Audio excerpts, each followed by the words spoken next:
beliau S1-nya dari Teknik Fisika ITS tahun 88, kemudian S2-nya Nuclear Engineering Option Instrumentation and Control dari ITB, dan S3 beliau tentang teknologi pendidikan di UM tahun 2015. Saat ini beliau sebagai dosen tetap S1, S2, S3 di Teknik Fisika di ITS. Beliau juga dari CV-nya ini ya kita bisa lihat bahwa beliau sangat kompeten sekali. Beliau menyusun beberapa buku. Beliau juga sebagai tim pengembang kurikulum dan lain-lain. Jadi sudah sangat tepat sekali dan beruntung sekali kita semua kehadiran Pak Syam di sini yang bisa memberikan ilmunya kepada kita dalam hal penyusunan modul praktikum yang sesuai dengan kurikulum OBE. Tidak berlama-lama ya Pak Syam, saya berikan waktu untuk Pak Syam menyampaikan materi. Nanti sampai di jam 12 siang itu sampai termasuk dalam diskusi. Jadi mungkin nanti materi kurang lebih 1,5 jam. Nanti sisanya kita akan berdiskusi. Begitu Pak Syam ya? Ya baik Bu Citra, terima kasih atas. Oke, saya persilakan kepada Pak Syam. Terima kasih atas waktu yang diberikan pada saya, dan juga terima kasih atas undangan yang kesekian kalinya ke Poltekkes Kemenkes Malang ini. Dan saya sendiri belum pernah ke kampusnya Ibu yang di Malang. Tetapi saya sering nongkrong di depannya kampusnya Ibu, karena di sebelahnya itu ada jualan makanan yang enak itu. Dan di depannya juga ada jualan ikan yang enak juga gitu. Tapi justru saya pernah diundang di kampus yang di mana itu ya Bu ya? Di Kediri ya. Yang di Kediri, malah di sana saya diundang di situ. Ya baiklah Bapak Ibu, saya diberikan tugas yang menurut saya ini tugas dari surat undangan ini yang luar biasa, karena saya tidak pernah bicara tentang praktikum ini kecuali di pelatihan pekerti ya Bapak Ibu.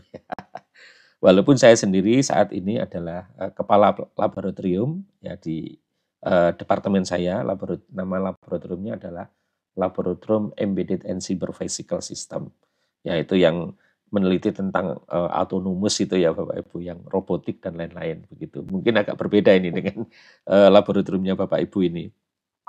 Saya sudah menyiapkan materi ini, mohon nanti saya mohon maaf kalau ada beberapa bagian dari materi ini yang dirasa kurang pas gitu ya Bapak Ibu ya. Karena ya tidak bisa dipungkiri kita berada di bidang yang sedikit yang berbeda, bukan sedikit ya. Tapi bidangnya apa ini Bu? Rekayasa? Ada 2 prodi Bapak, ya. Ada rekam medis dan asuransi kesehatan. Oh, rekam medis. Ya oke. Rekam medis dan asuransi kesehatan. Moga-moga nanti secara prinsip materi yang saya siapkan ini ada kesesuaian ya. Nanti mohon dari sisi konten Bapak Ibu yang akan menerjemahkannya di dalam praktikum yang Bapak Ibu selenggarakan di 2 prodi itu. Tadi saya dikirim oleh Bu Citra contoh modul dan saya sudah membaca, walaupun sekilas ya Bu ya. Karena begitu dikirim saya baca 5 menit terus habis itu saya kuliah. Penyusunan modul praktikum dengan pendekatan OB itu sesuai dengan tadi surat undangannya. Lalu capaiannya adalah dengan materi ini kami berharap bahwasanya Bapak Ibu sudah tidak canggung lagi untuk mengembangkan modul praktikum dengan pendekatan OB. Ya. Lalu nanti bahasan-bahasannya saya siapkan 3 bahasan ini, praktikum dengan pendekatan OB, lalu perancangan praktikum dengan pendekatan OB, lalu pelaksanaan praktikum dengan pendekatan OB. Wah, semuanya pendekatannya OB ini Bapak Ibu. Mungkin sudah zamannya ya. Bapak Ibu, kalau kita lihat per definisi itu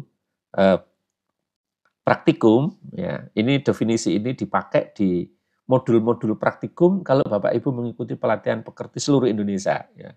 Di situ didefinisikan praktikum adalah strategi pembelajaran yang memungkinkan mahasiswa dapat mempraktekkan secara empiris ya kemampuan kognitif, psikomotorik, dan afektif. Ya.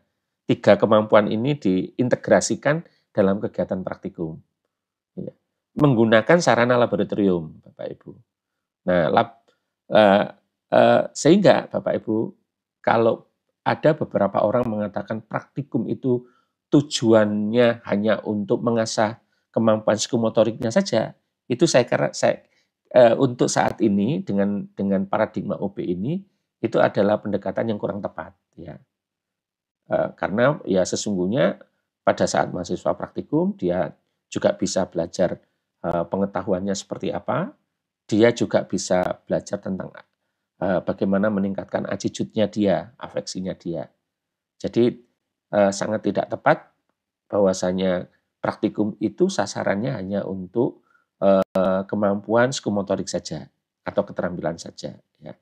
Nah, tidak tepat karena sudah ketinggalan zamannya Bapak Ibu, ya. Lalu laboratorium adalah tempat kerja atau tempat praktek, ya. Dapat berupa bengkel, rumah sakit, studio, laut, pasar, hotel, perkantoran dan pabrik, ya. Kalau di tempat saya ada kelautan, ya. Laboratoriumnya ya di laut Bapak Ibu. Laboratoriumnya di laut karena praktikumnya di sana di laut gitu, ya. Lalu mengapa perlu aktivitas praktikum, ya. Yang pertama alasannya adalah untuk melatih keterampilan sesuai dengan tuntutan profesi di dunia kerja, ya. Kedua adalah menerapkan suatu metode pembelajaran, ya, sesuai dengan tuntutan dunia nyata. Lalu menerapkan sebuah prosedur sesuai dengan standar atau SOP yang sudah ditetapkan, ya. Jadi praktikum itu biasanya ada SOP-nya Bapak Ibu. Nah, itu bagaimana mahasiswa belajar untuk menjalankan SOP dengan apa namanya, dengan baik, ya. Jadi kepatuhan dia menjalankan SOP. Lalu membuktikan dan menemukan konsep secara ilmiah, ya. Bisa jadi nanti beberapa jenis praktikum itu luarannya adalah pemahaman terhadap konsep atau teori-teori yang dia telah pelajari. Lalu apa gunanya praktikum? Ya itu tadi mirip-mirip, ya, melatih keterampilan, mengasah pengetahuan, membentuk sikap, ini ya Bapak Ibu. Ini menarik ini, ya, melatih keterampilan, mengasah pengetahuan, membentuk sikap. Nah, jadi laboratorium ini proses belajarnya memang dari melakukan aktivitas fisik, ya, dari aktivitas psikomotorik, tetapi dari aktivitas psikomotorik itu kemudian turun pada pengetahuan-pengetahuan yang dia dapatkan dari pengalamannya. Nah, dari pengetahuan itu akan membentuk sikap, ya, membentuk sikap. Itu rentetannya. Jadi kalau belajar secara teoritis itu biasanya pengetahuan dulu Bapak Ibu. Pengetahuan, lalu dari pengetahuan itu dicoba dalam keterampilan, lalu membentuk sikap, ya. Nah, kalau praktikum bisa sebaliknya Bapak Ibu, dia mencoba, ya, misalnya dengan discovery learning, dia mencoba, lalu dari mencoba itu, terus dia, oh begini ya, dia mendapatkan pengetahuan, lalu kalau pengetahuan itu diulang-ulang lagi dalam percobaannya dia, itu akan menjadi habit, menjadi kebiasaannya dia. Nah, itu menjadi karakter, nah itu yang disebut dengan sikap, ya. Nah, artinya praktikum ini bisa membentuk sikap Bapak Ibu. Ya, sikap ilmiah bisa, ya, sikap sebagai nanti apa namanya, profesional bekerja juga bisa dan lain-lain. Mempraktekkan dan mengintegrasikan pengetahuan yang dimiliki dalam alam yang nyata. Ya, jadi dia melakukan konfirmasi ini kalau teorinya kayak gini, prakteknya kayak gini, ya, seperti apa gitu, ya. Lalu membuktikan dan menemukan konsep secara ilmiah. Jadi bisa saja praktikum itu nanti tujuannya adalah membuktikan teori dan konsep, ya, supaya dia lebih memahami lagi teori dan konsep dengan cara dia melakukan praktikum.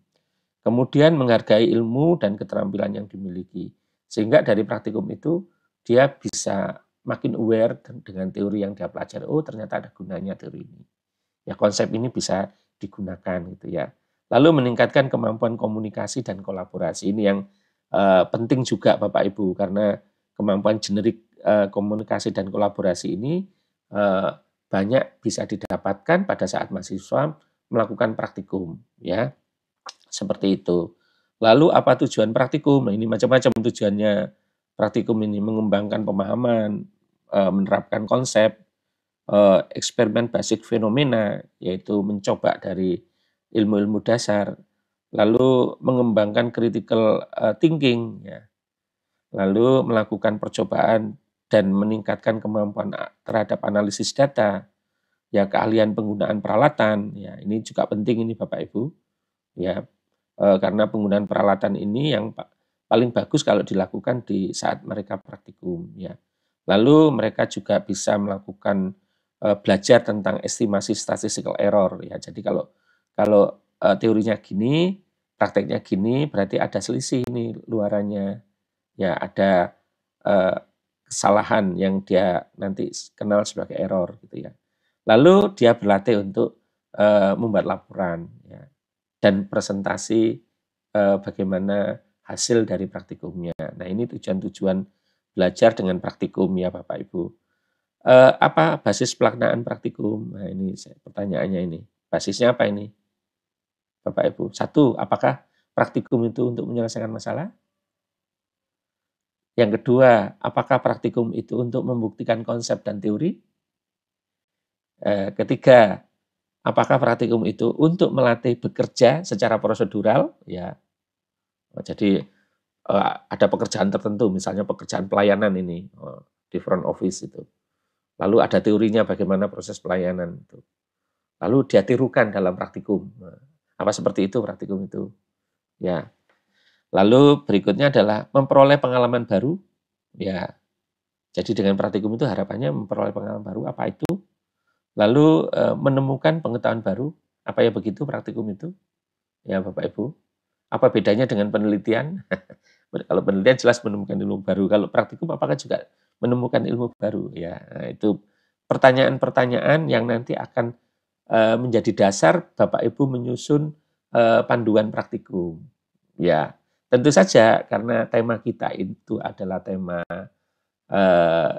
yang menggunakan paradigma outcome based education, maka basis pelaksanaan praktikum ini nanti Bapak Ibu tetap harus mengacu pada outcome base-nya, ya.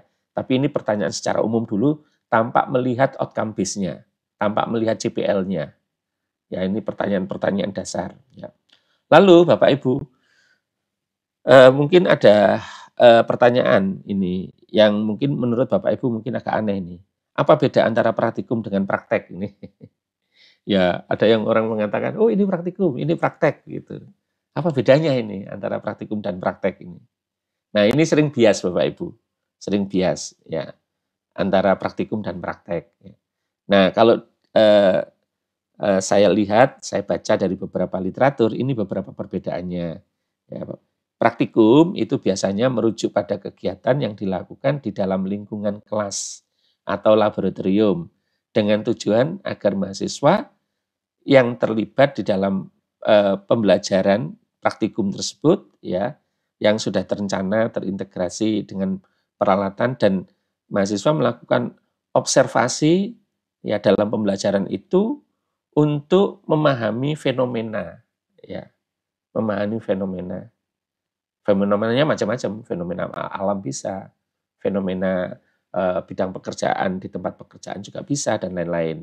Sedangkan kalau praktek Bapak Ibu lebih sering dilakukan di luar kelas ini atau di lapangan, ya di lapang di medan, di tempat kerja dan fokus pada penerapan teori ya ke dalam situasi praktek dan eksperimental.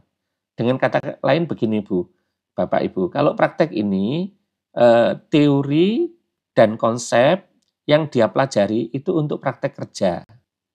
Praktek kerja ya, untuk praktek melakukan pekerjaan tertentu. Nah, ya jadi dia belajar teori digunakan untuk mempraktekkan pekerjaan tertentu. Sedangkan kalau praktikum ini Bapak Ibu kegiatan belajar yang tujuannya adalah membuktikan konsep teori yang sudah dipelajari. Oh betul ini konsep teorinya. Jadi kalau nanti ada teori tentang bagaimana menjalankan sesuatu secara prosedural, lalu mahasiswa membuktikan ini di lapangan ini.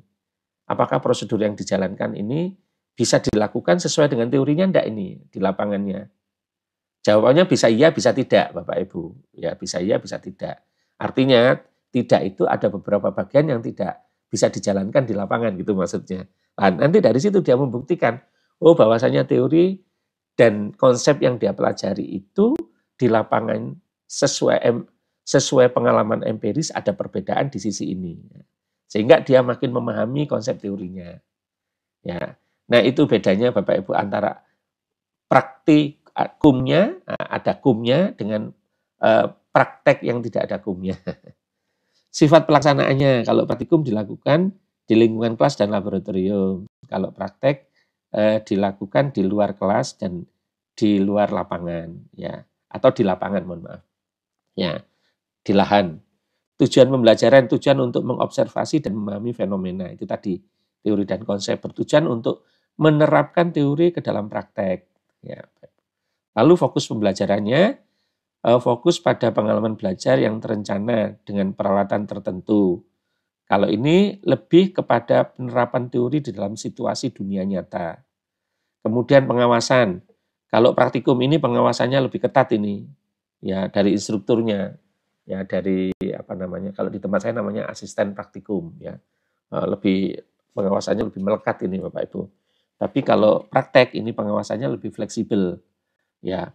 Bahkan kalau praktikum itu nanti dicek apa namanya pengetahuan awalnya, dia menguasai enggak ini tentang peralatan, dia paham enggak tata cara bekerja di dalam laboratorium.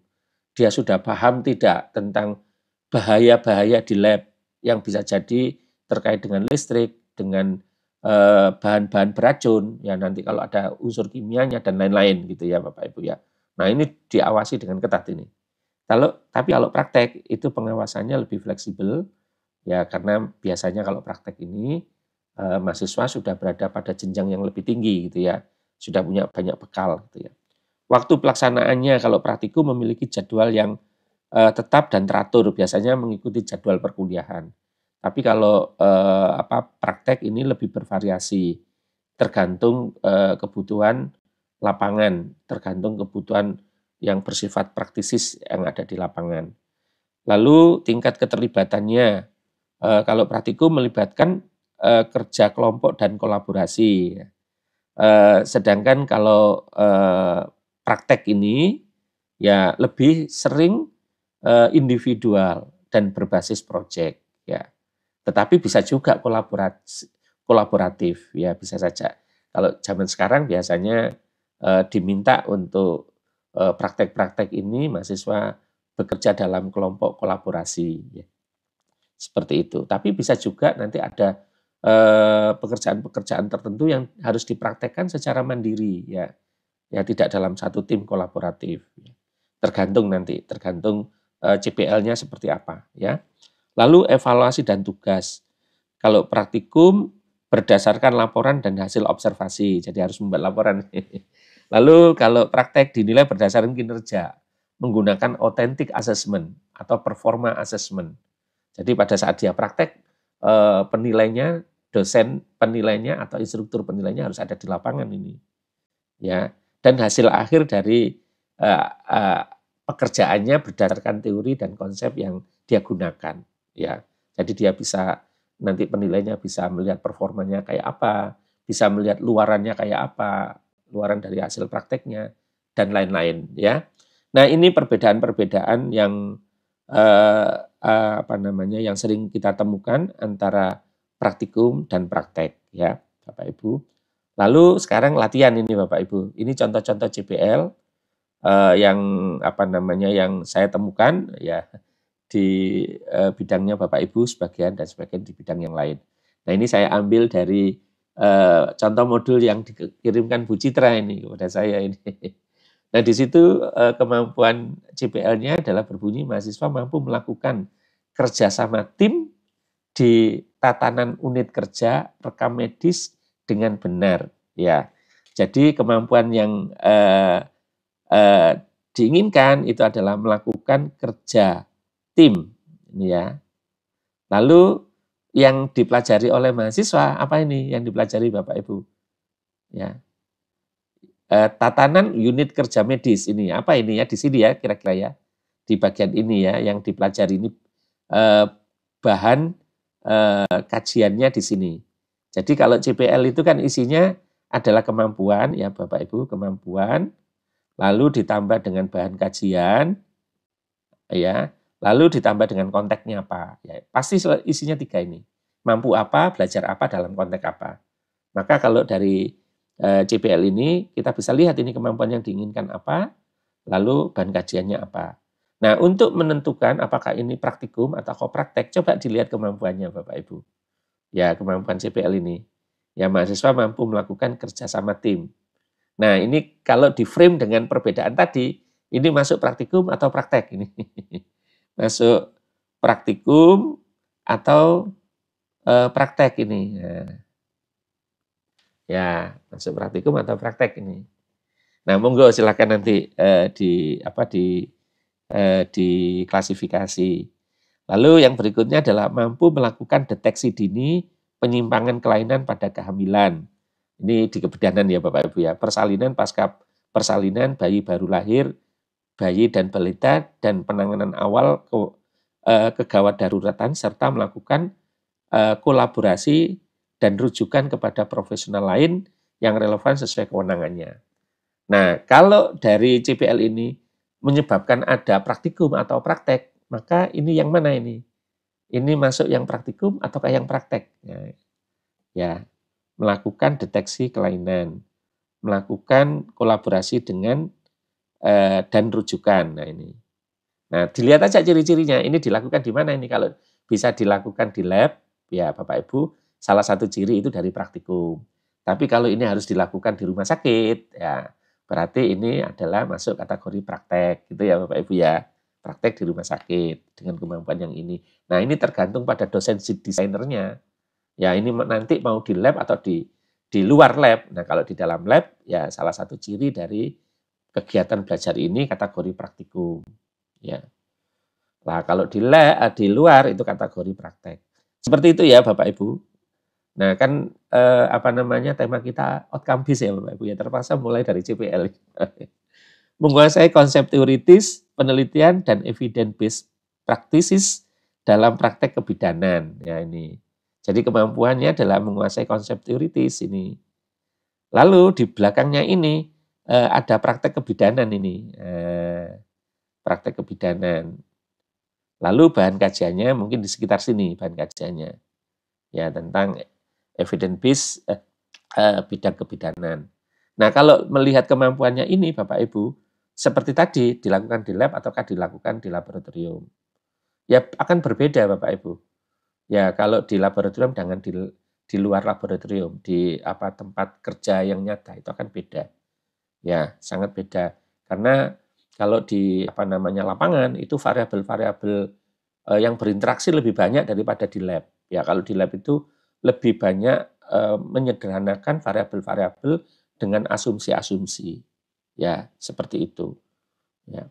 Nah, itu Bapak Ibu. Jadi monggo silakan dulu melihat masing-masing CPL-nya. Ya, apakah ini masuk praktikum atau masuk kategori praktek. Ya. Nah, contoh ini di bidang saya ini Bapak Ibu, bidang fisika ini. Mahasiswa belajar tentang teori konsep hukum Newton gitu. Lalu dituntut oleh CPL ini dia bisa mendemonstrasikan hukum Newton ini, hukum tentang benda jatuh, hukum tentang gerak benda dan sebagainya. Ini tidak perlu ke lapangan Bapak Ibu. Ya, ini cukup di lab saja karena tujuannya adalah mahasiswa bisa mendemonstrasikan konsep dan teori-teori ini, Newton 1, Newton 2, 3 ini. Jadi ini cukup dilakukan kegiatan pembelajarannya di lab, ya, dan kita sebut sebagai praktikum, ya. Nah, praktikum. Nah, seperti itu Bapak Ibu cara untuk mengidentifikasi apakah ini praktikum ataukah praktek, ya, berdasarkan CPL. Ya, tentu saja nanti ada kaitannya dengan konten dan konteksnya, ya. Lalu berikutnya adalah tugas dosen, yaitu membuat perencanaan praktikum, memfasilitasi jalannya praktikum, dan melakukan penilaian. Ya, nah penilaian itu termasuk di dalamnya memberikan umpan balik terhadap pelaksanaan dan hasil praktikum, ya. Seperti itu ya Bapak Ibu. Lalu apa yang menjadi bekal dosen? Nah, ini bekalnya dosen yang jelas karena ini soal pembelajaran ya Bapak Ibu. Pertama harus menguasai kontennya. Ya, konten yang akan mahasiswa lakukan praktikum itu. Lalu menguasai tentang pedagogik tadi, yaitu kemampuan-kemampuan sesuai dengan taksonominya ini, mana yang terkait dengan kemampuan psikomotoriknya, kemampuan afeksinya, dan kemampuan knowledge-nya, pengetahuannya. Lalu penguasaan teknologi, 3 hal ini. Ya, ini bekalnya dosen, bidangnya apa saja harus punya ini, karena kita sudah menetapkan kita sebagai dosen, karena dosen itu menurut undang-undang, guru dan dosen itu satu sebagai pendidik, Bapak Ibu, pendidik, ditambah sebagai ilmuwan. Ya, ilmuwan. Nah, ini ya. Nah, itu bekalnya dosen. Lalu berikutnya adalah kategori praktikum dengan melihat tingkat kesulitannya. Ya, ini ada berapa ini? Ada 5 kategori. Kategori yang pertama kategori 0 ini. Ini materi ini saya ambil dari modulnya pekerti AA ya Bapak Ibu, di modul praktikum. Nah, itu jika praktikum itu tujuannya ditetapkan. Ya, sudah ditetapkan tujuannya untuk bla bla bla bla. Lalu bahannya ditetapkan. Prosedurnya juga ditetapkan. Lalu hasilnya juga ditetapkan. Hasilnya seperti ini. Jadi mahasiswa tinggal menjalankan saja. Ini biasanya praktikum di semester 1 ini Bapak Ibu. Ya, di semester 1 seperti itu. Tujuannya adalah membuktikan ini, ya, gitu ya Bapak Ibu. Bahannya ini. Ya. Lalu dari bahan ini mahasiswa dicek ini, bisa enggak, mengerti enggak tentang bahan ini. Dia bisa enggak cara menjalankannya. Dan alatnya ini ya, sudah ditentukan. Nah, itu yang paling rendah ini Bapak Ibu. Ya, lalu yang kedua adalah ini Bapak Ibu, tujuannya ditetapkan, bahan alatnya ditetapkan, metode prosedurnya ditetapkan, tapi hasilnya open. Ya, dilepas hasilnya. Ya, silakan hasilnya seperti apa, sehingga nanti setiap peserta praktikum bisa menghasilkan hal-hal yang berbeda gitu ya. Ya, berbeda-beda gitu ya. Nah, kalau ini dipaksa sama ini Bapak Ibu yang ke 0 ini. Lalu nanti dari perbedaan ini mahasiswa diminta untuk mengulas. Nah, lalu yang kedua ini lebih rumit lagi ini Bapak Ibu. Jadi tujuannya ditetapkan, bahan alatnya ditetapkan, metodenya disuruh memilih ini Bapak Ibu. Memilih metode mana yang cocok ini metode ini. Seperti di ini ya Bapak Ibu di level KKNI untuk pendidikan D3. Ya, di situ ada kemampuan memilih metode untuk menyelesaikan masalah gitu ya. Itu KKNI level 5 ya Bapak Ibu, diploma 3. Ya. Disuruh memilih ini, berlatih untuk memilih metode. Sehingga setiap pilihan metode ini pasti hasilnya bisa berbeda gitu ya. Nah, ini level yang kedua. Ini Bapak Ibu nanti bisa atur ya. Kalau nanti model kategori yang kedua ini cocoknya di semester berapa. Ya. Apakah level 2 ini sudah saatnya diletakkan di semester 2 untuk mahasiswa diploma 3? Atau harus ditarik ke atas semester 3 untuk mahasiswa diploma 3 atau diploma 4 ya. Nah, nanti Bapak Ibu yang ngatur ini.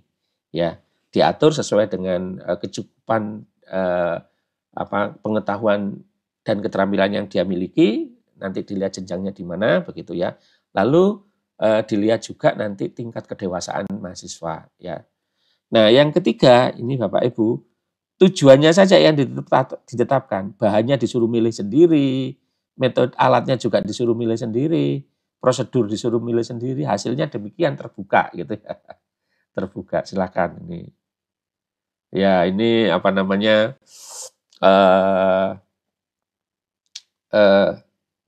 Praktikum yang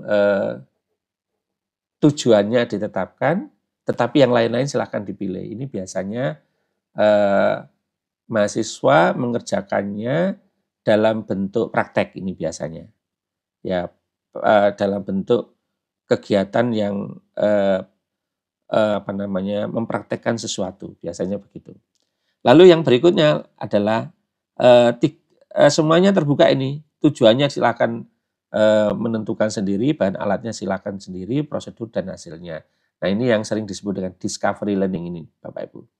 Nah, silakan Bapak Ibu 3 tipe ini, berapa ini 1, 2, 3, 4, 5 kategori ini Bapak Ibu gunakan jika cocok dengan praktikum Bapak Ibu, dan Bapak Ibu atur nanti jenjangnya di mana, ya.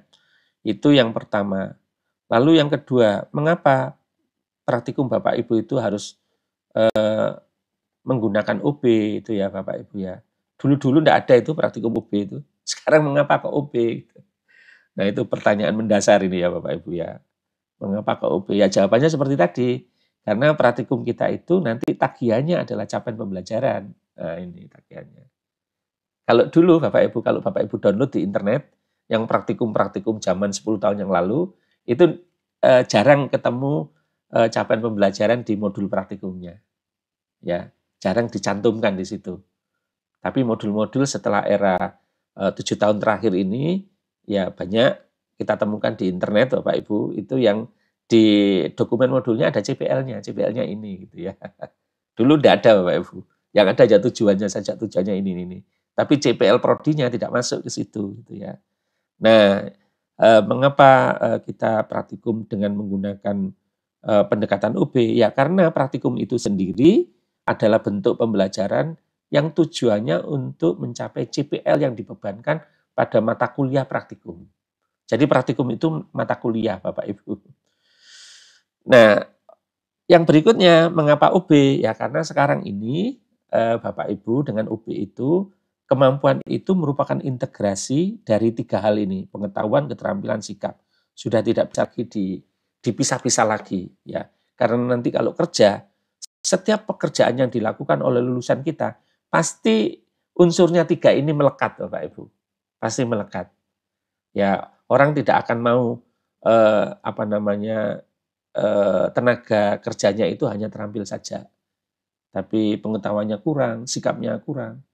Juga tidak akan mau keterampilannya bagus, pengetahuan bagus, tapi attitude-nya rendah. Pasti tidak mau juga Bapak Ibu. Ya tidak mau. Dia lebih memilih ini kalau misalnya pilihannya cuma 2. Dia memilih yang attitude-nya baik. Nanti keterampilan dan pengetahuannya dia trainingkan sendiri gitu ya. Banyak yang gitu. Jadi banyak perusahaan-perusahaan itu yang melakukan rekrutmen itu pertimbangan utamanya attitude Bapak Ibu, sikap. Begitu sikapnya dipandang cocok dengan visi misi perusahaannya dia, maka dia terima saja nanti pengetahuan keterampilannya diasah dengan training. Tapi kalau sikap ini sulit Bapak Ibu. Ya karena bentukannya butuh waktu lama. Oleh karena itu, Bapak Ibu proses pendidikan ini sekarang tidak terpisah-pisah lagi. Jadi setiap kegiatan belajar di mata kuliah itu jangan lupa memasukkan unsur sikap begitu. Jadi jangan ditinggalkan mata kuliahnya apapun gitu ya. Karena nanti sikap ini yang akan membuat lulusan kita itu diminati oleh pasar kerja, diminati oleh masyarakat, dan lain sebagainya. Nah itu ya Bapak Ibu. Nah OB itu sendiri seperti yang kita ketahui adalah sebuah pendekatan yang fokus pada kemampuan mahasiswa. Itu saja ya Bapak Ibu. Lalu siklus OB, mohon maaf, siklus OB itu adalah seperti ini, yang seperti kita ketahui bersama ya Bapak Ibu. Ini siklusnya yang kalau dalam konteks kurikulum, ini bagaimana OB ini menghasilkan dokumen kurikulum yang basisnya adalah profil lulusan, capaian pembelajaran, dan seterusnya. Tapi dalam konteks menyusun modul praktikum, maka kita harus awali dengan CPL Bapak Ibu. Nah seperti ini. CPL praktikum apa ini? Nah, Bapak Ibu pilih CPL-nya yang mana ini?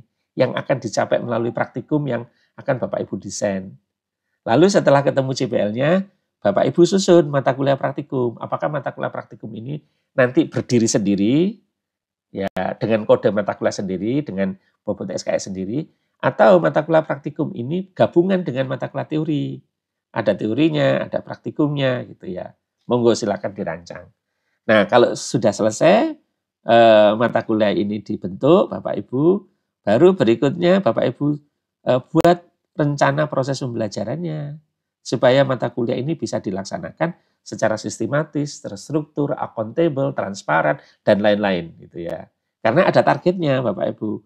Ya, oleh karena ada targetnya, maka Bapak Ibu harus mendesain yang berujung pada perencanaan pembelajaran.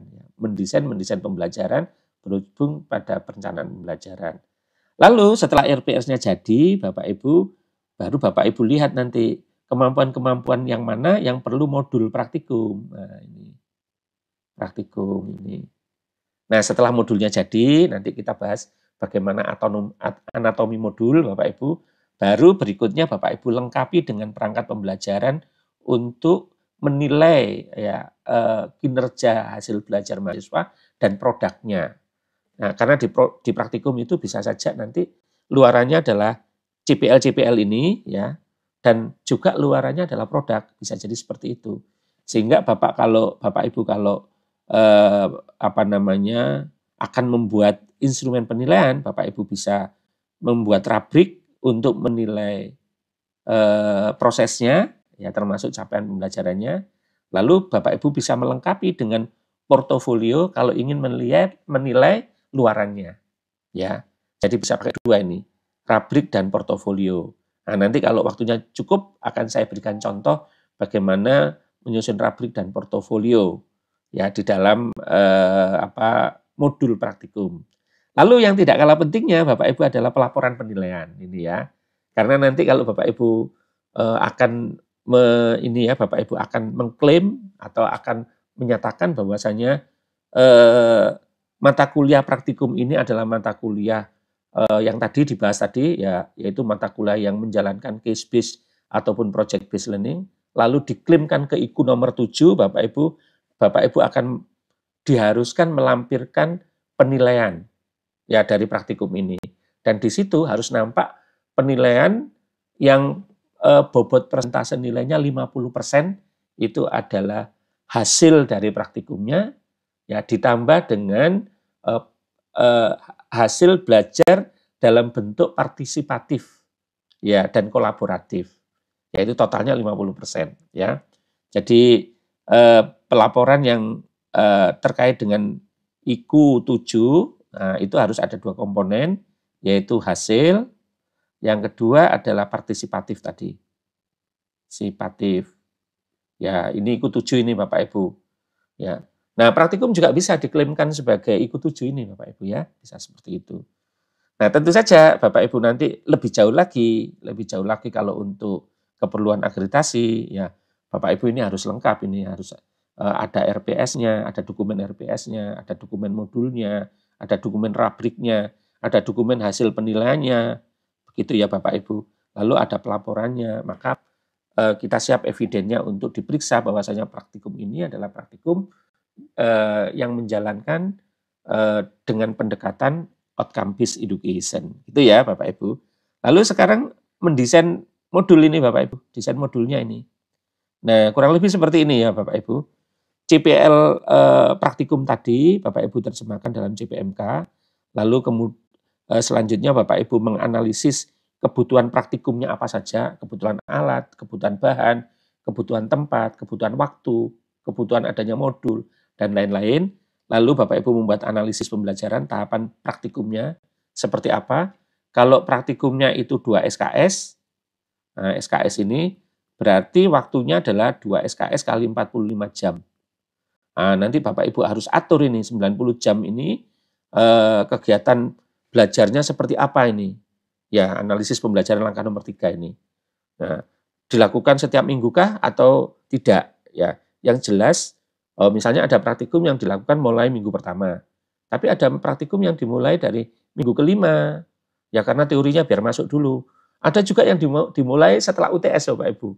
Yaitu minggu ke-9, minggu UTS-nya minggu ke-8 begitu. Boleh silakan saja, tetapi yang tidak boleh mengurangi jam. Ya. Kalau 2 SKS ya harus 90 menit. Kalau 1 SKS 45 menit. 45 jam. Ya, kalau 2 SKS 90 jam. Itu tidak boleh kurang ya. Lebih boleh, kurang tidak ya. Lalu setelah itu Bapak Ibu menetapkan indikator kriteria penilaian. Lalu menyusun instrumen penilaian. Lalu memilih bentuk praktikumnya nanti pakai apa ini? Pakai enquiry menggali data, pakai discovery, pakai case based learning, atau pakai project based learning praktikumnya. Monggo silakan gitu ya. Diatur sendiri gitu ya. Pakai metode apa ini? Yang jelas Bapak Ibu harus membuat RPS ini praktikumnya ini. Tidak cukup hanya modul saja. Modul itu ada karena ada RPS Bapak Ibu. Ya.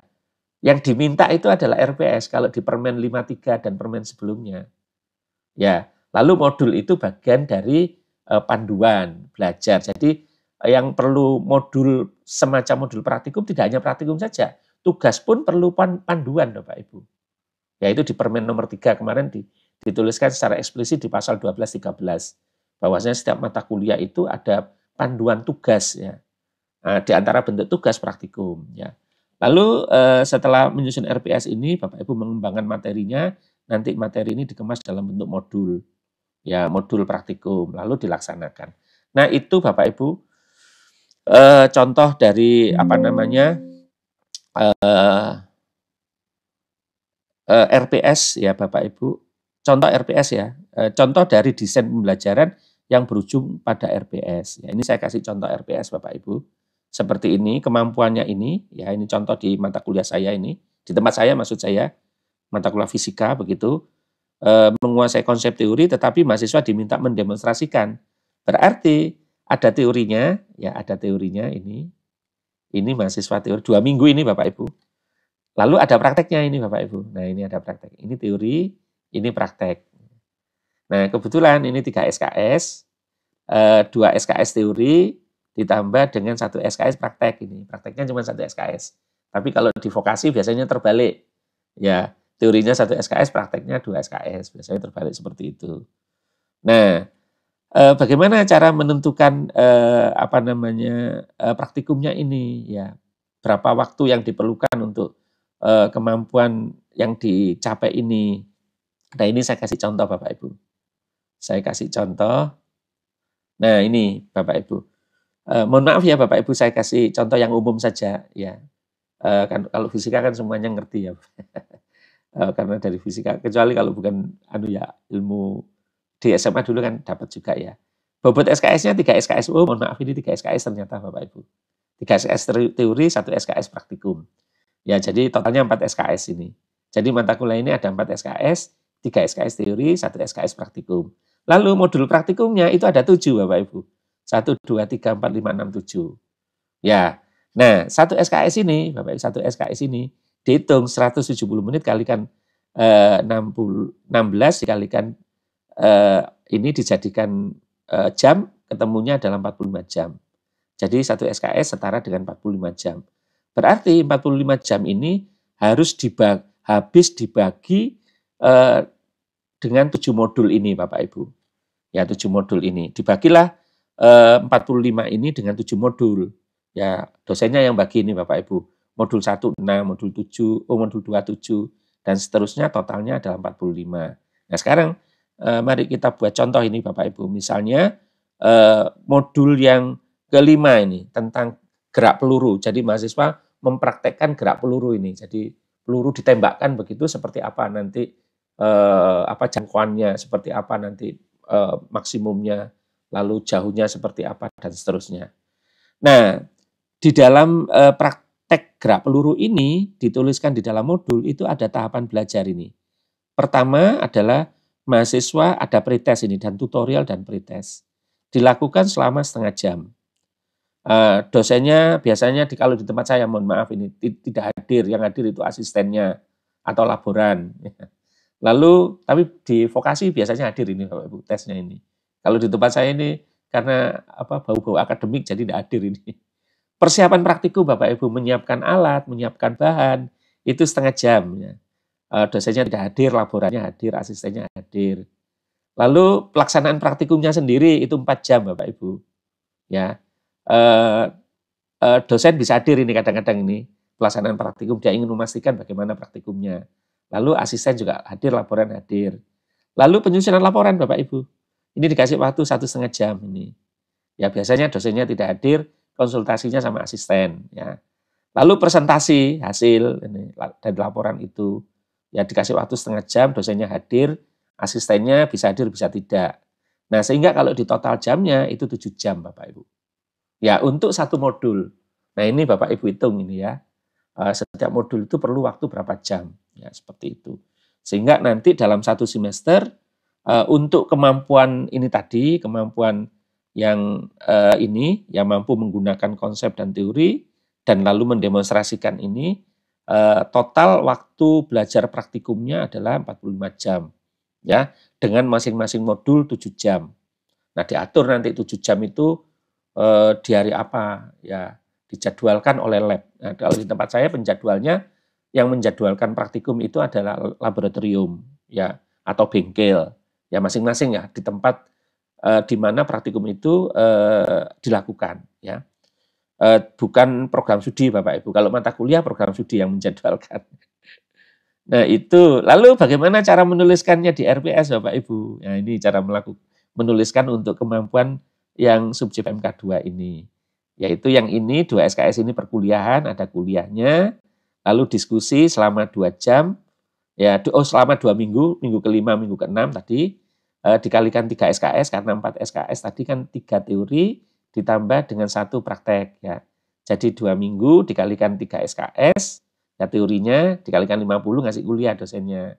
Lalu dikasih tugas ini Bapak Ibu, tugas untuk menyelesaikan masalah. Ini untuk yang 3 SKS. Ya.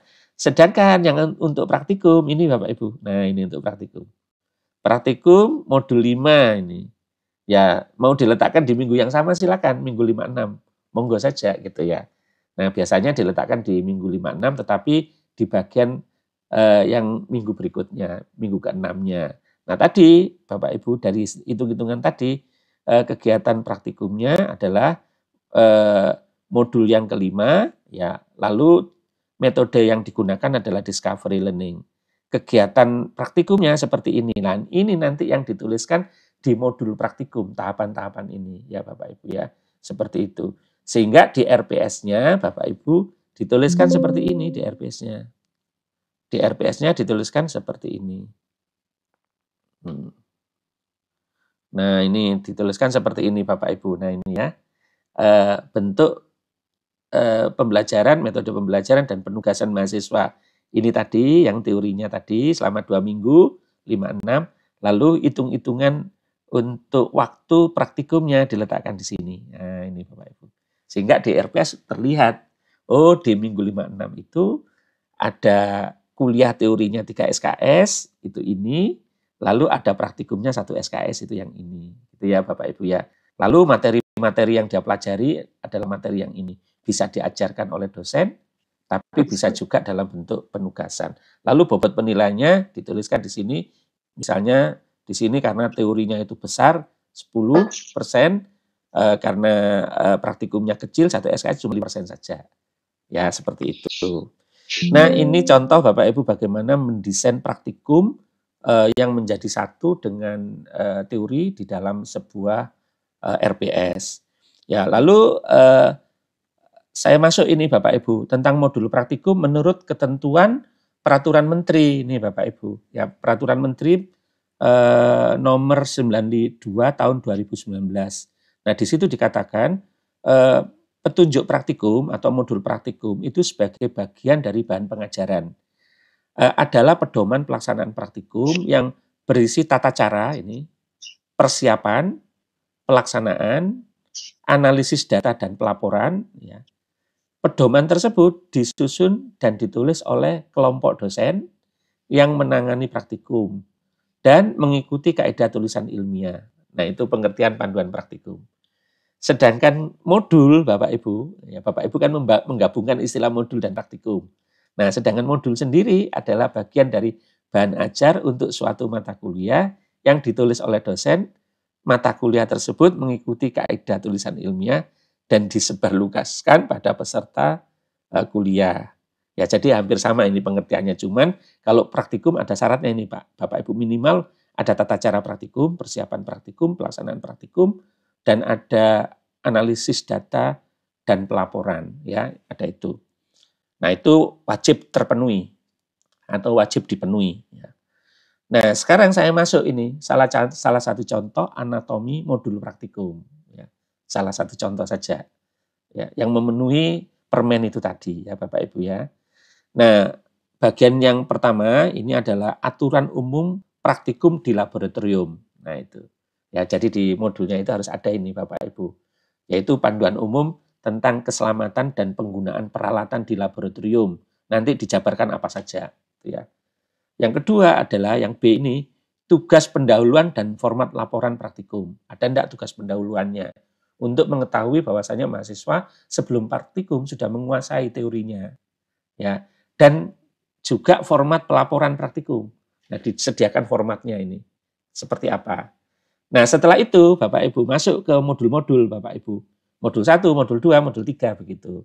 Nah, di dalam modul 1 ini sebagai contoh dibagi lagi menjadi 3 bagian ini. Pendahuluan, penyajian, dan penutup. Seperti kuliah Bapak Ibu. Kuliah itu kan terdiri dari 3 bagian. Sebelum Bapak Ibu masuk ke konten, Bapak Ibu memberikan pendahuluan.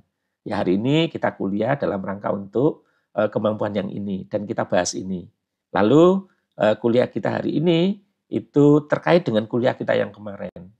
Dan materi yang akan kita pelajari ini akan dipakai nanti pada saat saudara melakukan praktikum yang ini. Nah, gitu ya Bapak Ibu ya. Jadi ini pendahuluan ini, dituliskan deskripsi singkatnya apa, relevansinya apa, subjek PMK-nya apa. Gitu. Nah, lalu masuk ke penyajian Bapak Ibu. Penyajiannya adalah uraian konsep teori yang dipakai ini di dalam praktikum itu apa gitu ya. To the point saja, masuk saja ke teori yang dipakai. Tidak usah melebar kemana-mana Bapak Ibu.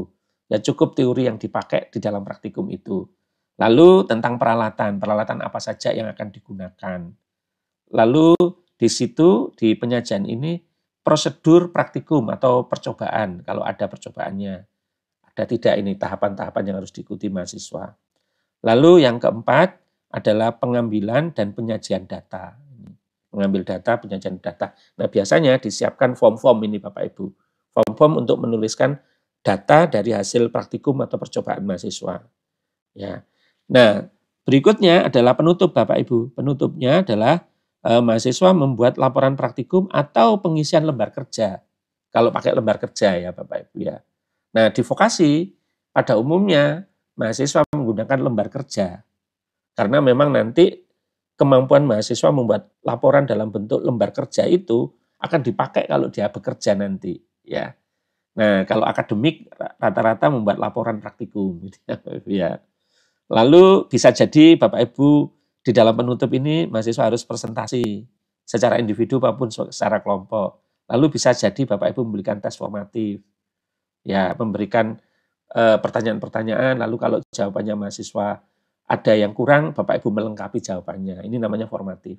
Jadi kalau ada yang kurang, itu tadi sudah betul, tapi ini maksudnya adalah seperti ini, ada tambahan dari Bapak Ibu. Lalu umpan balik dan tindak lanjut. Ya ini Bapak Ibu, ini bagian penutup.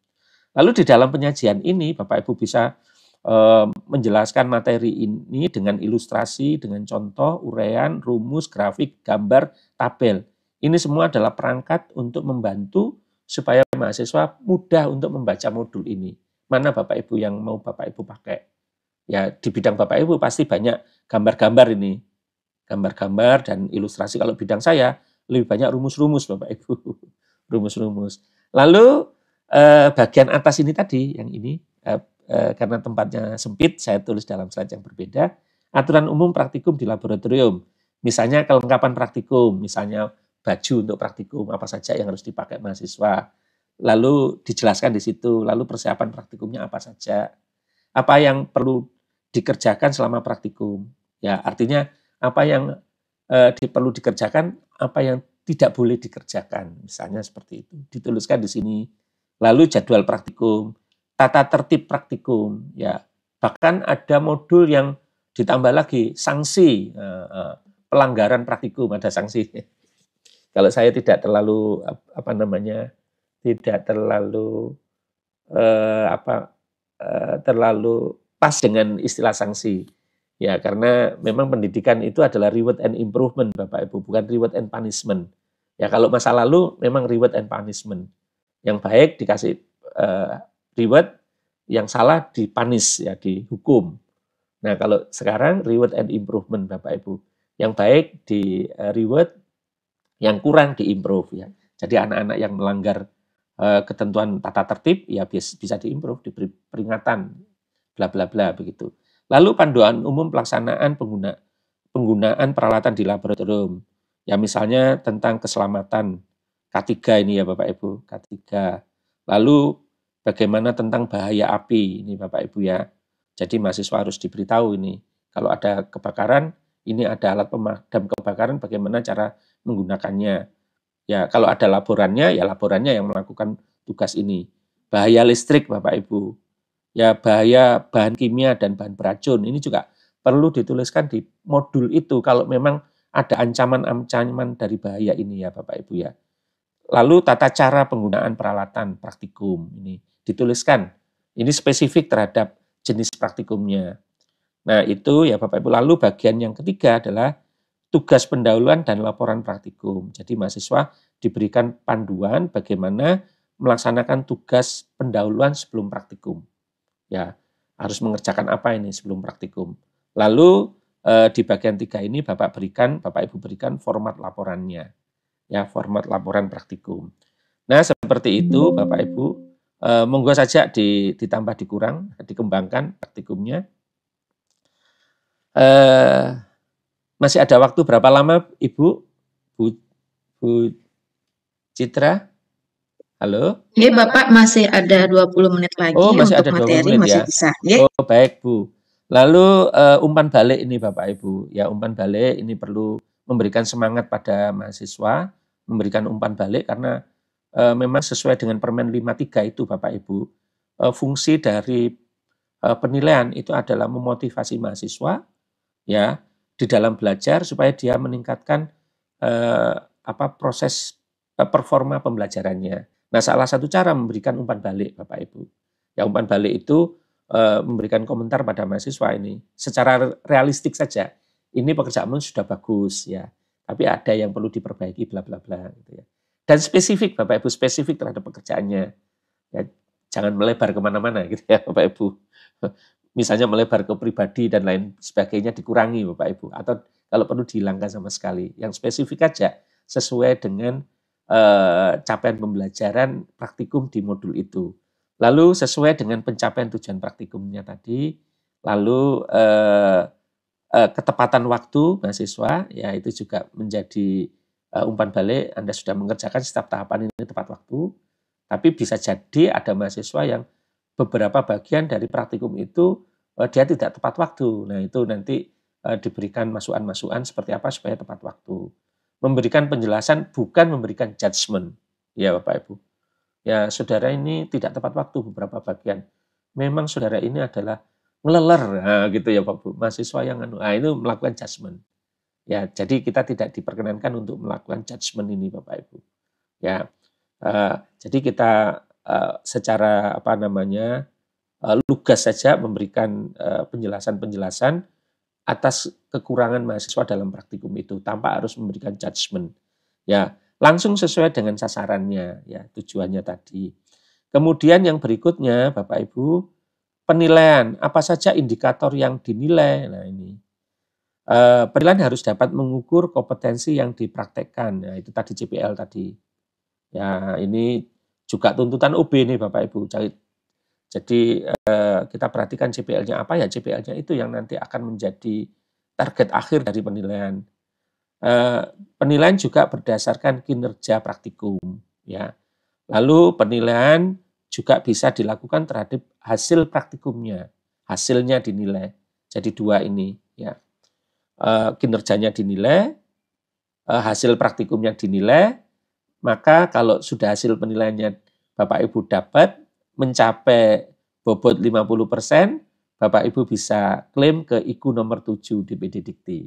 Ya. Nah ini pasti terkait dengan pembahasan yang tadi kan, yang sesi pertama tadi. Pasti terkait dengan IKU nomor 7 ini. Ya. Lalu ini contoh ini Bapak Ibu ya, contoh bagaimana kita menyiapkan instrumen penilaian ya dengan melihat indikatornya ya Bapak Ibu ya. Jadi sekali lagi saya mohon maaf ini, saya memberikan contoh dalam bidang fisika yaitu mata kuliah yang diselenggarakan di tempat saya ya Bapak Ibu. Nah, saya ambilkan CPMK nomor 2 ini, mampu menggunakan konsep teori Newton 1, 2, 3 untuk menguraikan gaya-gaya pada berbagai sistem gerak benda serta mendemonstrasikannya. Nah, praktikumnya sudah tadi, saya tunjukkan tadi kan ada 7 modul tadi praktikumnya. Nah, lalu aspek yang dinilai apa ini? Nah, sesuai dengan IKU nomor 7 tadi, kembali lagi ke IKU nomor 7, yang harus kita laporkan ke pangkalan data PD Dikti, itu ya Bapak Ibu, itu adalah komponen kinerja hasil belajar praktikum dan produk hasil rancangannya. Dua ini yang dinilai Bapak Ibu ya, dua nilai ini. Nah, oleh karena itu Bapak Ibu sekarang kita uraikan kinerja hasil belajar praktikum yang dinilai apanya saja gitu. Ya indikatornya apa saja. Ya misalnya kemampuan komunikasi ini hasil belajar kan Bapak Ibu. Lalu kemampuan kolaborasinya dinilai. Berpikir tingkat tinggi, ya critical thinking-nya yang kita nilai. Lalu penguasaan pengetahuannya kita nilai. Misalnya ini contoh, ada 4 komponen ini. Ada 4 indikator yang kita nilai. Lalu untuk hasil dari praktikum, apa saja yang mau dinilai? Misalnya yang dinilai adalah hasil praktikumnya, kesesuaian dari hasil praktikumnya itu dan laporan, misalnya 3 komponen ini. Ya, jadi yang kinerja hasil belajar ini 4 komponen indikator, lalu yang produk hasil praktikum itu adalah 3 indikator. Ya, lalu kita buat rubriknya Bapak Ibu. Nah, kita buat rubriknya ini. Ya, ini adalah rubrik untuk menilai kinerja hasil belajar ini. Ya, dengan subci PMK yang seperti ini. Nah, untuk modul 5 tentang gerak peluru, selama waktu belajarnya selama 7 jam. Nah, komponen yang dinilai itu tadi kan kemampuan komunikasinya. Komunikasi itu terdiri dari apa? Ya, pada saat dia presentasi, itu pemilihan kata-kata. Ya, lalu pada saat dia presentasi bagaimana cara ekspresinya, lalu penguasaan medianya seperti apa, ya memberikan kesempatan pada audiens seperti apa. Bisa enggak kemampuan komunikasi pada saat dia praktikum? Ya, bisa saja Bapak Ibu masukkan ke sini. Pada saat praktikum, bagaimana kemampuan komunikasi yang dilakukan dengan anggota kelompoknya secara kolaboratif. Ya. Bapak Ibu bisa melihat ini. Lalu dibuat skala Bapak Ibu. Ya, grading skala penilaian. Misalnya ini skala mulai dari A, B, B, C, C, D, dan E. Ini skala yang ada di tempat saya ini Bapak Ibu. Memang agak rumit kalau skalanya banyak seperti ini ya Bapak Ibu ya. Agak rumit ini. Nah, akan baik kalau setiap skala ini diberikan deskripsi. Ya, dia dapat A karena apa? Dia dapat B karena apa? Untuk setiap item. Nah, kalau bisa membuat seperti itu, maka itu yang disebut dengan rubrik analytics. Kalau seperti ini disebut dengan rubrik skala persepsi. Jadi masing-masing item, aspek indikator yang dinilai ini, ya tergantung persepsinya dosen ini, si penilai gitu ya. Jadi melihat mahasiswa waktu presentasi, lalu dosen akan menilai, oh pemilihan kata-katanya dia sangat baik, maka Bapak Ibu memberikan nilai A, nah, gitu ya. Tapi penilai yang lain, ya itu baik dikasih nilai di sini AB gitu ya. Atau dikasih di B gitu. Nah ini namanya skala persepsi ya Bapak Ibu ya.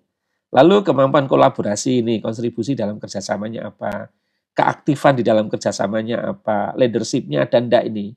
Pada saat bekerja secara kolaborasi, dilihat ini.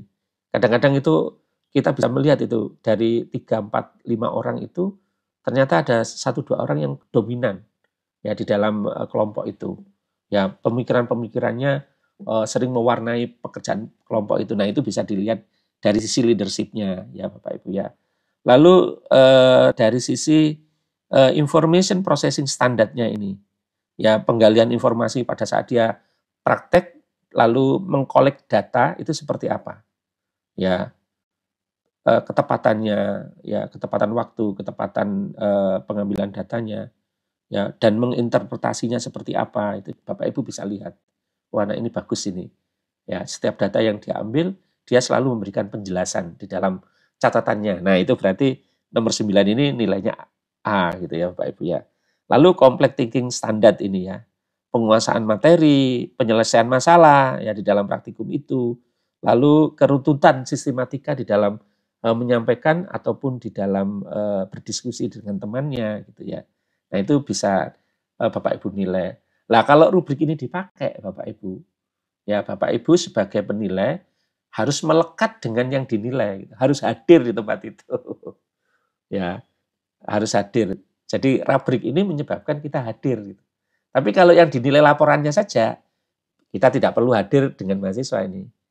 Tetapi kalau yang dilihat aspek-aspek yang kemampuan komunikasi, kolaborasi, ini tidak bisa tidak kita mesti harus menggunakan authentic assessment atau performa assessment. Kita harus hadir di situ dan melihat mahasiswa. waktu praktikum dan kita melihat mahasiswa waktu prestasi. Ya, itu kuncinya Bapak Ibu. Ya. Dan prakteknya di lapangan, Bapak Ibu, mohon maaf ini. Prakteknya di lapangan di tempat saya itu ada beberapa praktikum yang dosennya tidak hadir. Lalu rubriknya ini dikasihkan ke mahasiswa Bapak Ibu. Asisten praktikum. Ya, asisten. Jadi di lab-lab saya itu ada asisten yang dibuatkan SK atau asisten yang ditetapkan diizinkan oleh program studi untuk menjadi asisten praktikum. Nah, itu rubriknya ini diserahkan ke mahasiswa. Tolong nanti waktu mahasiswa praktikum dan saat presentasi saya tidak bisa hadir ini, tolong dinilai pakai rubrik ini. Gitu. Nah, itu masih mending Bapak Ibu, dikasih rubriknya Bapak Ibu. Kadang-kadang tidak dikasih rubriknya, pokoknya mahasiswanya harus menilai gitu aja. Nah, paling tidak ada rubriknya Bapak Ibu ya.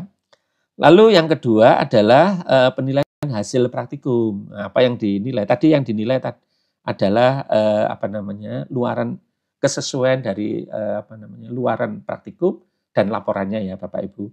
Yaitu kesesuaian hasilnya seperti apa. Ya, kesesuaian fungsi-fungsi dari elemen materi praktikumnya. Ya. Lalu kegunaan dari hasil praktikumnya ini tadi bisa dinilai. Berikutnya adalah laporan, sistematika laporan, ketepatan tata tulisnya, konsistensi penulisan laporan, ya. Lalu kerapian sajian data ini. Nah, ini juga bagian yang sulit Bapak Ibu. Jadi tidak semua mahasiswa itu mempunyai kemampuan untuk menyajikan data baik dalam bentuk tabel maupun dalam bentuk grafik maupun dalam bentuk gambar. Karena 3 hal itu, tabel, grafik, gambar, itu sesungguhnya ada standarnya. Nah, ini kesempatan kita untuk mengajarkan tentang standar bagaimana menyajikan tabel, gambar, grafik. Ya, apakah nanti pakai standar EPE atau pakai standar Vancouver atau pakai standar IEEE atau pakai standar yang lain. Nah, itu penyajiannya bisa beda-beda Bapak Ibu. Nah, kesempatan kita untuk mengajarkan di praktikum ini sekaligus untuk menguji mahasiswa apakah memang penyajian datanya itu sudah rapi, sudah sesuai dengan standar atau tidak, ya. Lalu penguasaan materi laporan praktikum, kompleksitas berpikir di dalam laporannya, lalu ketepatan waktu saat praktikum, lalu ketepatan waktu pengumpulan laporan, ya. Lalu ada enggak unsur-unsur plagiasi ini Bapak Ibu, ya, di dalam laporan praktikum itu, dan lain-lain. Silakan saja Bapak Ibu menambah indikator apa yang mau dinilai, gitu ya Bapak Ibu.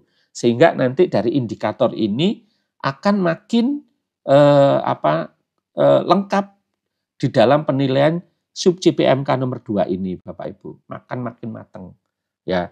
Jadi coba Bapak Ibu kita bayangkan sama-sama ini. Dengan indikator 12 mahasiswa dapat nilai 80. Dengan indikator cuman 3 ini saja nilai 80. Pasti akan berbeda. Ya, cita rasa nilainya itu. Pasti akan berbeda gambaran nilai 80-nya ini. Ya, 80 yang pertama ini cakupannya adalah indikator mulai 1 sampai dengan 12. Sedangkan nilai 80 yang kedua ini hanya cakupannya indikator nomor 3, nomor 4, nomor 5 saja. Ya. Sehingga 80 ini mempunyai representasi yang lengkap untuk pencapaian CPL ini ya apabila aspeknya lebih banyak Bapak Ibu. Ya, aspek atau indikatornya lebih banyak yang dinilai. Nah, itu ya Bapak Ibu.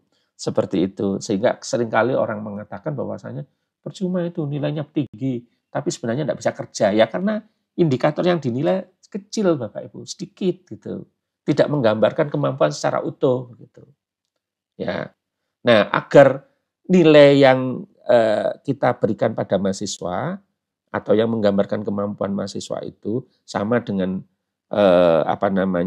kemampuan mahasiswa ya memang kita harus secara rigid memilih indikator yang mewakili kemampuan-kemampuan yang ada di sini ini, ya yang ada di CPL. Nah itu salah satu dari prinsip penilaian dengan menggunakan pendekatan outcome based education, yaitu menilai pada kemampuannya CPL-nya.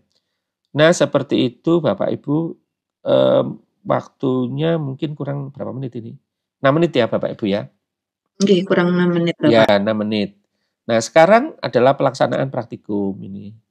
pelaksanaan praktikum dengan pendekatan UB ini. Nah, itu Bapak Ibu persiapan kegiatan di lab, ini peralatan ini biasanya yang menyiapkan laboran Bapak Ibu.